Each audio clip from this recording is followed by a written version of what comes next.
लोगों को थेल्स प्रमेय बताते हैं, ठीक है ना। सुनो, थेल्स प्रमेय से क्वेश्चन पूछे जाते हैं, ठीक है ना। और इसको थेल्स प्रमेय को और किस नाम से जानते हैं? आधारभूत अनुपातिकता का प्रमेय, ठीक है ना। तो कभी कभी पूछता है कि थेल्स का कथन लिखिए, है ना, या फिर आपसे पूछ सकता है आधारभूत अनुपातिकता प्रमेय का कथन लिखिए। कभी कभी ऐसा हो जाता है थेल्स प्रमेय लिखिए, अथवा इसको क्या लिख सकता है, अथवा इसको कह सकता है कि आधारभूत अनुपातिकता का प्रमेय लिखिए तथा सिद्ध कीजिए। लिखना भी है और सिद्ध करना है। तो कथन इसका जो है, कथन आपको हम बताते हैं, कथन आप लोग याद कर लेना, है ना। पेपर में आपके आ सकता है, आने की इसकी प्रबल संभावना है। कभी पूछ ले थेल्स का कथन लिखिए, तो जब याद होगा तभी ना लिख पाओगे। तो थेल्स का कथन क्या है? थेल्स का कथन है, यदि किसी त्रिभुज की एक भुजा के समांतर, यदि किसी त्रिभुज के एक भुजा के समांतर दो अन्य भुजाओं को भिन्न भिन्न बिंदुओं पर प्रतिच्छेद करने के लिए एक रेखा खींची जाए, तो ये अन्य दो भुजाएं एक ही अनुपात में विभाजित हो जाती हैं, ठीक है। ये क्या है? आधारभूत अनुपातिकता प्रमेय का कथन, ठीक है ना। इसे थेल्स प्रमेय भी कहते हैं। तो चलो एक बार हमारे साथ दोहराओ, चलो बोलो, यदि किसी त्रिभुज की एक भुजा के समांतर दो अन्य भुजाओं को भिन्न भिन्न बिंदुओं पर प्रतिच्छेद करने के लिए एक रेखा खींची जाए, तो ये अन्य दो भुजाएं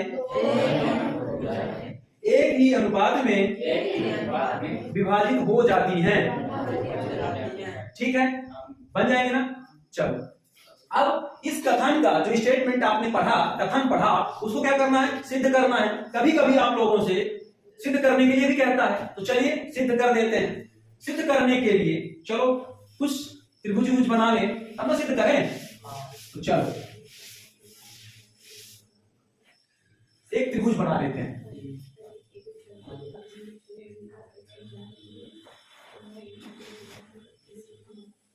इसका नाम दे लेते हैं ए बी सी। आप कुछ भी नामकरण कर सकते हो, आप स्वतंत्र हो, ठीक है ना। पी क्यू आर एस रख लो, हम ए बी सी भी रख सकते हैं, ठीक है।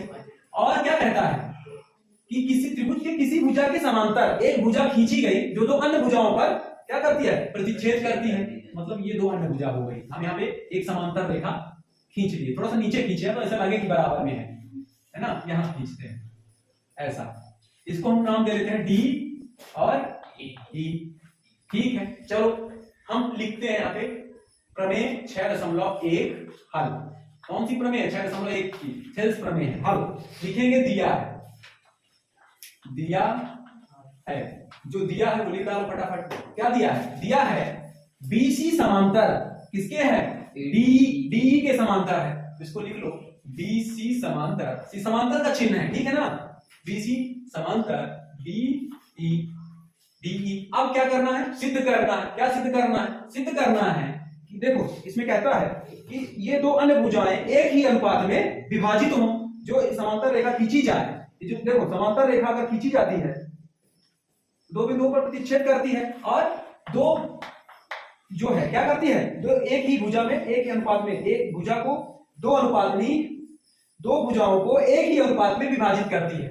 इस भुजा को एक ही अनुपात में विभाजित करती है। सिद्ध यहां लिख लेना, सिद्ध करना है, सिद्ध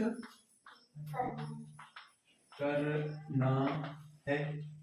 चलो सिद्ध करना है। क्या सिद्ध करना है? ए डी बटे डी बी, यानी ये और ये डी बी बराबर ए ई बटे ई सी, ए ई बटे ई सी, ठीक है। किसी कोई दिक्कत समस्या नहीं?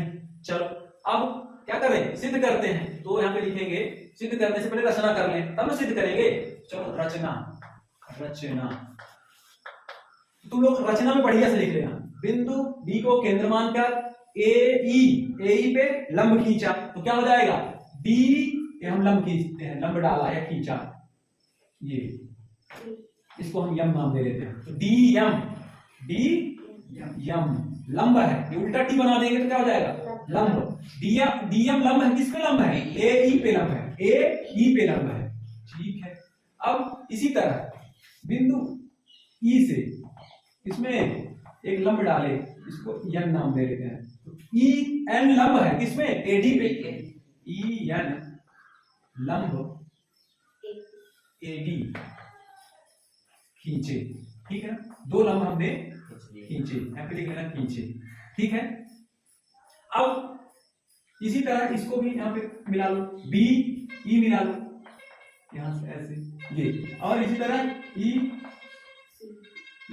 ईडी ईडी ये ऐसे ईडी, ठीक है ना। कर लिए, रचना कर लिए। अब सिद्ध करेंगे तो त्रिभुज एक बार इसको ले लो, एडीई एडीई पहले त्रिभुज ले लो, फिर एक बार त्रिभुज इसको ले लो, बीईडी या बीडीई, जो आप कहना चाहो वो लिख लो। लिखेंगे त्रिभुज ए, पहले ऊपर वाला लेंगे एडीई में, त्रिभुज एडीई का क्षेत्रफल, एडीई का क्षेत्रफल बराबर क्या सूत्र है, 1/2 आधार गुणे ऊंचाई, आधार गुणे ऊंचाई, ठीक है। अब इसी तरह त्रिभुज बीडीई, त्रिभुज बीडीई, तो इसका पूरा बटे कर लो, इकट्ठे एक साथ ही करते जाओ, बटे। इसी तरह त्रिभुज बीडीई का क्षेत्रफल बराबर 1/2 आधार गुणे ऊंचाई, ठीक है। एरिया, इसको क्या बोलते हैं, एरिया, एडीई, एडीई बराबर, अभी एडीई बटे इसका लिख लो एरिया, बीडीई बराबर, बीडीई बराबर ए, इसका एक बार आधार इसको हम मान लेते हैं ए डी को, फिर उस दूसरी बार लेंगे तो ए ई को आधार मान लेंगे। तो चलो इसको मानते हैं ए डी, 1/2 ए डी, आधार क्या है इसमें एडी, एडी गुणे ऊंचाई क्या है ईएन, ऊंचाई ईएन।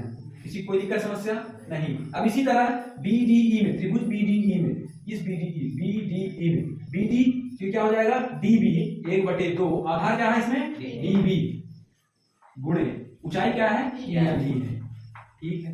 जो कट रहा हो काट दो, ये कट रहा ईएन से ईएन कट जाएगा, 1/2 से 1/2 कट जाएगा। चलो A R A D E बटे area A R B D E बराबर ए डी, क्या बचा ए डी बटे डी बी बचा, ठीक। इसको समीकरण नंबर 1 दे लेते हैं।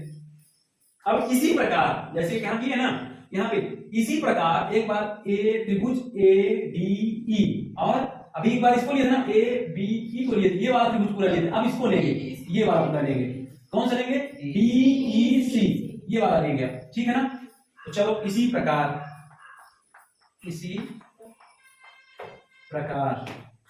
एरिया ए आर, कौन सा त्रिभुज ए डी ई बराबर, और बटे इसी का क्या है डी ई सी, एरिया डी ई सी, ठीक बराबर कर लो इधर। अब ए डी ई, अब इसका आधार ये वाला आधार लेंगे है ना, इसको आधार मानेंगे ए ई, 1/2 ए ई, ए गुणे डीएम, ऊंचाई इसकी क्या हो जाएगी डीएम हो जाएगी, ठीक बटे। अब ई डी डी ई सी, डी ई सी ये वाला डी ई सी, इसकी बात कर रहे हैं ना, देखो डी ई सी में इसका आधार क्या हो जाएगा ई सी, ई सी हो जाएगा 1/2 गुणे ई सी, फिर गुणे डीएम, ऊंचाई क्या होगी डीएम ही होगी, ठीक है। बात समझ में आई, डीएम से डीएम कैंसिल, 1/2 से 1/2 कैंसिल। अब देखो तो क्या हो जाएगा, यहां पे लिखते हैं A R A D E बटे एरिया डी ई सी बराबर क्या बचा ए ई बटे ई सी, ए ई बटे ई सी। ठीक है, इसको हम दे देते हैं समीकरण नंबर 2। अब देखो ये बी ई ए डी ई और ए डी ई इसमें भी सेम है, सिर्फ ये बी डी ई और डी ई सी किसके हैं? दो समांतर रेखाओं के बीच बने एक ही दो त्रिभुज हैं। देखो दो समांतर रेखा यानी बीसी कौन समांतर रेखा? बीसी समांतर डीई, डीई है ना, दो समांतर रेखाओं के बीच बने दो त्रिभुज हैं तो क्या होंगे? बराबर होंगे। इसलिए क्या? इसलिए B A R B D E बराबर बीई किसके बराबर होंगे? डीईसी के। एरिया डीई सी के बराबर होंगे। जब डीई के बराबर होंगे यहां पे लिख लेना समीकरण 1 और 2 की तुलना करने पर। समीकरण 1 और समीकरण 2, समीकरण 1 और 2 की तुलना करने पर, क्या करने पर? तुलना करने पर। चलो तुलना कर देते हैं। जब तुलना करेंगे क्योंकि बराबर हो जाएंगे, ये दोनों बराबर हो जाएंगे। ईडी तो बराबर, ए ईडी तो बराबर था, है ना, ये भी बराबर है क्योंकि दो समांतर रेखाओं के बीच बने दो त्रिभुज हैं तो बराबर है। तो क्या प्राप्त होगा? हमें प्राप्त होगा समीकरण 1 से, समीकरण 1 से हमें प्राप्त होगा एडी बटे डीबी बराबर समीकरण 2 से प्राप्त होगा एई बटे ईसी। ये हमने सिद्ध कर दिया।